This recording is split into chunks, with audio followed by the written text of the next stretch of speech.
gentlemen, welcome to the inaugural show for Gamebred Fighting Championship. Tonight we bring you bare knuckle MMA, and let's get this party started right now. Tonight, Sebas and Thompson.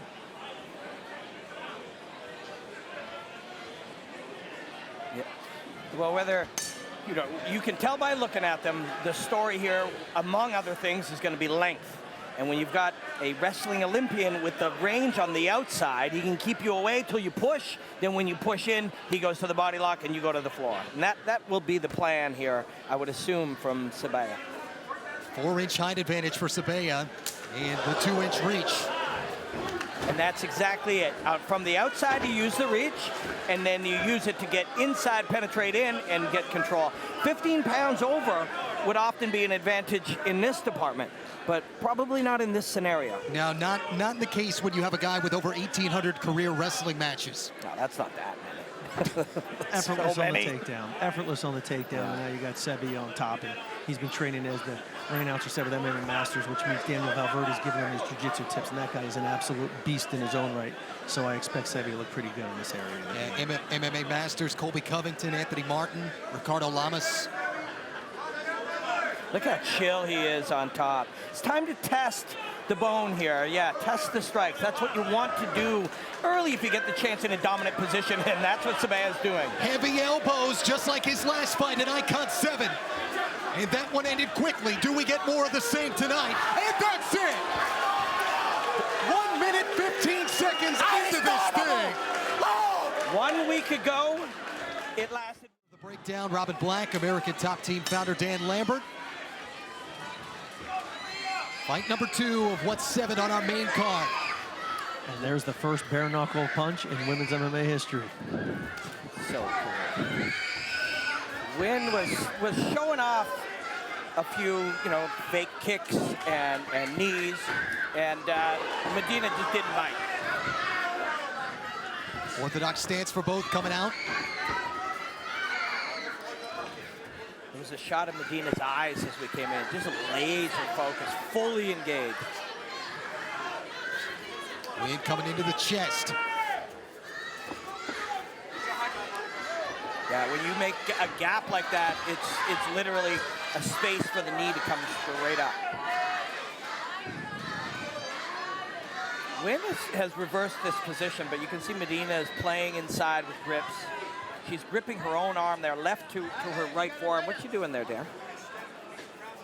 I'm sorry, I was sitting there watching another part of the fight. Yeah, well, yeah, that's what's fascinating is, at any one time, there's 29 things happening within one of these contests. Yes, she took her to the ground and is passing the guard, but foot positioning, head positioning, how they're engaged, there's 1,000 things happening at any moment. Nice reversal by Medina. She tried for a little sweep, created some space, but unfortunately for her ended up back on her back. Excellent work for Wynn. Medina posturing against the cage.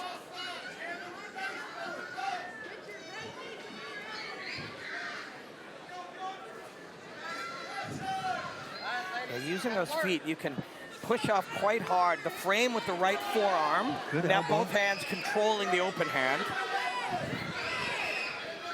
See, that right hand is free now. And that head exposed. Ooh. Couple more shots. Oh, that looks under the chin. She's That's a got quick it. tap And that's as well. it. Again, an example of how much easier it is to get that hand under the chin without a glove there. Yeah, literally just ended up rolled into the back, and the forearm, the thumb was slid under the chin before her. And it's been over a year since Javanis Ross last fought. 2020 in a boxing match to start it, January 2020. How many lead uppercuts is Javanis going to enter with? He landed a at least nice 4. one up against the fence. You're 0 for 1 on over-under, so don't set another one. He did land a good one, and Wesley ate it well. He did.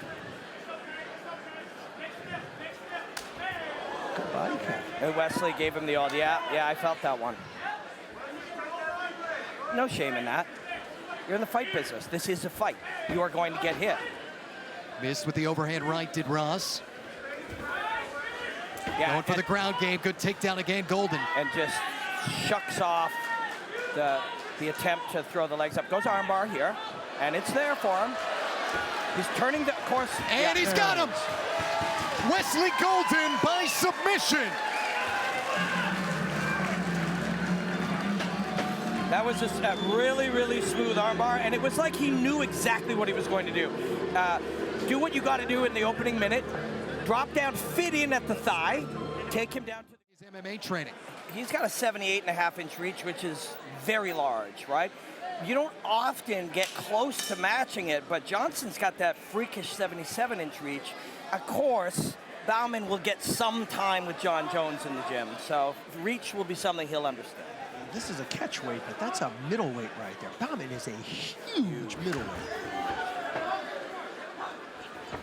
And you see the athleticism and how he moves. Yeah, light.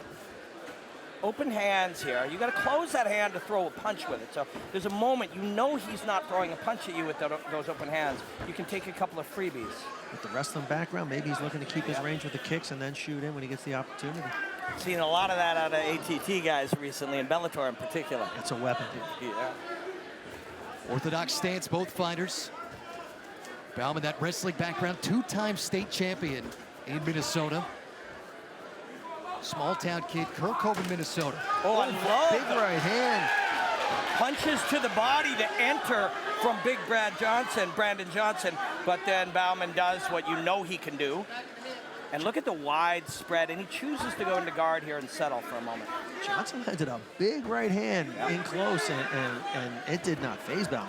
It was right hooks to the body to close the distance and put a little traffic on him, and then landed the right knuckles. And yeah, you're right. Baumann digested it. Surprised to see him let him up like that. Brandon Johnson's game plan was don't let him get on top of me. Get in, get out in the first round if he could. Well, you don't want the guy on top of you, but if he gets on there and you're able to get up, that's a win. Like, you are able to get a win on a scenario that you didn't want to happen. So Brandon Johnson is going to come in here game to find the position and the battleground that he can win some minutes. Well, and I know how much you study the human mind. You do it once, you get that psychological advantage, you know you can do it again. It's knowledge. It becomes a truthful fact that when I'm under this man, I can get up. 100% of the time he's been under him, he's now stood back up. Although depending on how difficult it is to get up, if you do go through that and get up and get taken right back down again, it's pretty debilitating mentally as well. Psychologically the other way. It is a roller coaster. It's something that people don't realize when you watch this, and you hear these things that people will say, oh, you're fighting yourself.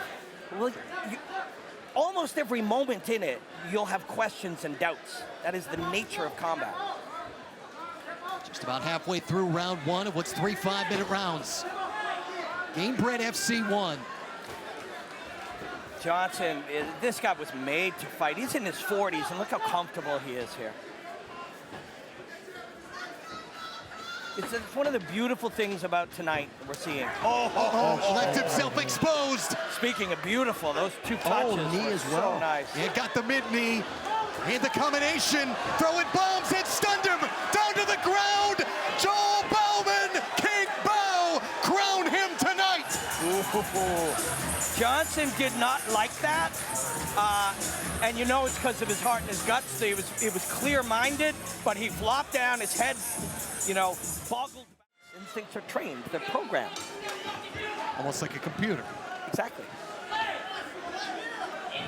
I like watching these guys fight. You just look at, they're very different.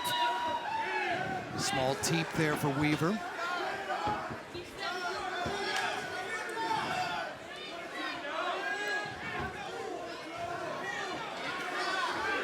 A little change of his height, of his center mass, drops it down and then tries to enter with the hook. And big body shots.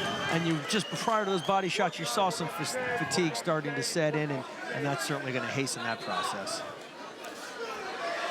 Over the top with the left elbow. There are all these moments in fighting that still exist where there are spaces and gaps. Good knee pick. Yeah. Great knee pick. So nice. And when he threw those 6 punches to the body, that's where there's just a little gap there. We have a space, so let's fill that space with damage. Cliff Wright, just like he was the beginning of this fight, fighting for air. Yeah, and Weaver will feel that. You'll feel the chest rising as he's trying to bring cold air into his hot lungs. You'll hear the wheezing. You start to hear this wheezing sound, and you know your guy is fatiguing, and it'll actually make Weaver even more aggressive. Going in on that The back of the head. head. And there's no better sound to a fighter in MMA than to hear their opponent getting tired. Yep, and you feel it, you hear it, you sense it, and you're right, it drives you even stronger. This is going to be done real soon if Cliff Wright doesn't get his way out of here. Not only is he taking damage, but he's fatigued now. It's getting into a dangerous position here for him. And you can see Brock being really careful not to hit the back of the head. He landed a couple of shots there. The ref warned him, and he may have felt his hand too. Again, the wrist control on the outside arm. How's Weaver and how's Clifford going to get up? I hadn't seen that. I was looking in there and wondering if he was holding the hip bone but no, he's riding the wrist, the far wrist. He was trying to posture, just couldn't get against the cage, couldn't get there. Cage wrestling and wrist control is not everything, but it's a big part of everything. And I don't want to ride the lack of gloves all night, although I think we've done a fairly fair job of discussing the realities of it. It's a big deal. Yeah, it's a big deal. And it makes a difference here in these scenarios. There, look at him controlling those wrists. And now feeding the smaller weapon, too, without the glove, that little opening under the armpit, the opening near the neck. See here, he's able to get the smaller bony weapon in. You don't need the space to land it. Yep. Jeez, this is getting rough now. Yeah, you said this is going to be over soon. And that's it. Yeah. You gotta love Brock Weaver, man. This guy was born for bare knuckle MMA. And you see his progression. He did not come in hell-bent on getting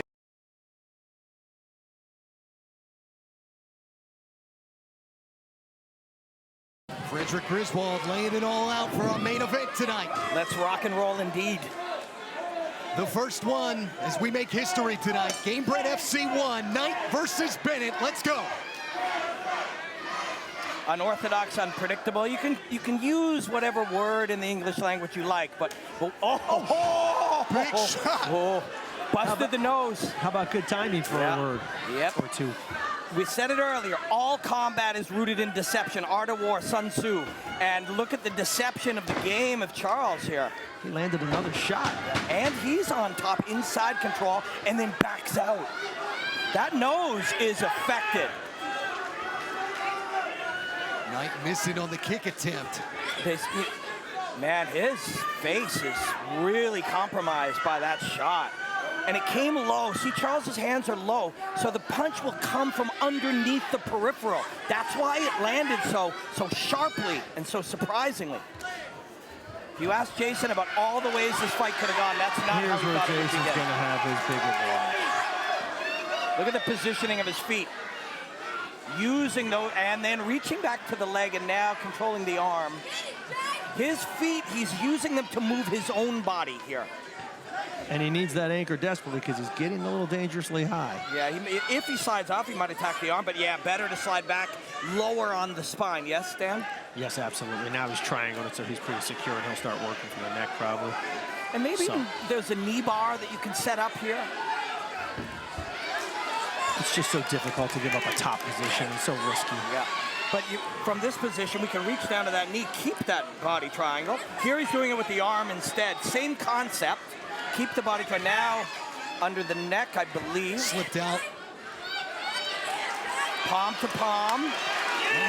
Got him again. This man just broke his nose, so why not try to crack that jaw? He's underneath. It's a bar arm choke now. Jason Knight. Felony Bennett hanging on. We're 2 minutes in. Tapped out.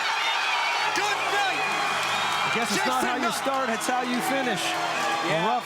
Rough beginning for Jason Knight, but it ended the way he wanted. Well, before I get to go in there and chat with him, I hope we get a look at that punch that Charles landed early, because there's damage to the nose. And look at it. Low. There. Right hook. And then here, it's a straight bar arm, palm to palm, and then he'll slide it up, and hide it in his own and tuck the hand behind the head. Speaking of old school Dan Lambert, and he gets the choke. But that and a brand new platform to display their skills, to try and move up even further. A reminder, next Saturday night, BKFC 18 at the Seminole Casino. Hollywood, Florida. It'll be Sean Wheelock, Chris Lytle on the call. 4 world title fights headlined by what is the heavyweight bout, Joey Beltran against Sam Shoemaker, exclusively on the Bare Knuckle TV app at BKFC.com. A look at what happened with Danielle Wynn, got Monica Medina to tap out. And how about wide open Weems with the win over Isaac Ruelas. And it felt like the boy from Mexico City might end up grabbing that one. It was the kid from Jackson, Wesley Golden, with a victory himself. And King Bao, Joel Baumann, all part of our action tonight here, Gamebred FC 1. Certainly a night to remember as we made history here. The first bare knuckle MMA promotion in over 2 decades. That will do it for us. Once again, BKFC 18 next Saturday night, Hollywood, Florida. Sean Wheelock and Chris Lytle on the call. For my broadcast partners, Dan Lambert and Robin Black, our executive producer, Sean Wheelock, producer, Thomas McDonald. My name is Matt Martucci, saying so long. Dad, tomorrow's a year. I love you. I miss you. Good night.